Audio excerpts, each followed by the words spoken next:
Here from Ascension Lutheran in St. Louis. We're reading through the Gospels together in the course of 1 year. This past week, we were in the latter chapters of Matthew's Gospel, chapters 25 and 26. We'll reflect on those a little this morning.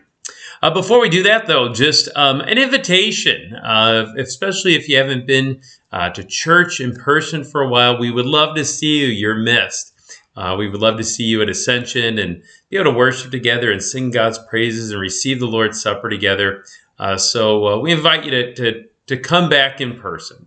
Glad you're tuning in online, and we encourage you to stay connected in the Word, whether online or in person. But boy, if you can make it to worship, we'd love to see you.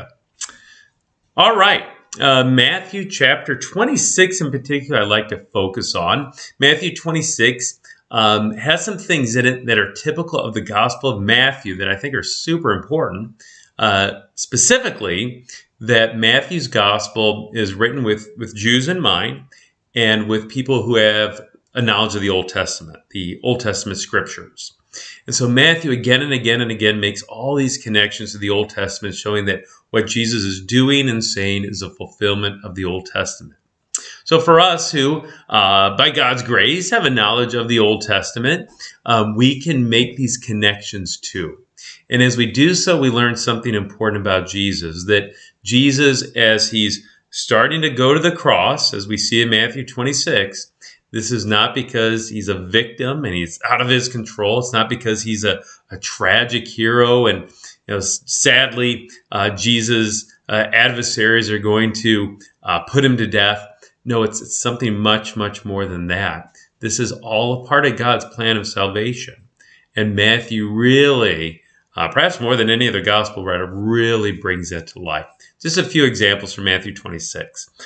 We see there in verse 15 a detail that might seem minor, but Matthew gives us this detail about Judas seeking to betray Jesus. He's the one who goes to the priest and says, "What will you give me if I deliver him over to you?" And they pay him these 30 pieces of silver. If you go back to the Old Testament book of Zechariah, chapter 11 in particular, you see this 30 pieces of silver, and even this 30 pieces of silver being thrown back into the temple, as Judas will do later. And then we see just Jesus himself again and again reminding everyone, including us, that, this is part of the plan. This is what's written in the Old Testament. And says that, this is going to happen. Verse 24, the Son of Man goes as it is written of him, but woe to that man by whom the Son of Man is betrayed. So Jesus is saying to his disciples of the Passover, the Son of Man, I'm going as it's written about me. He's talking about the Old Testament.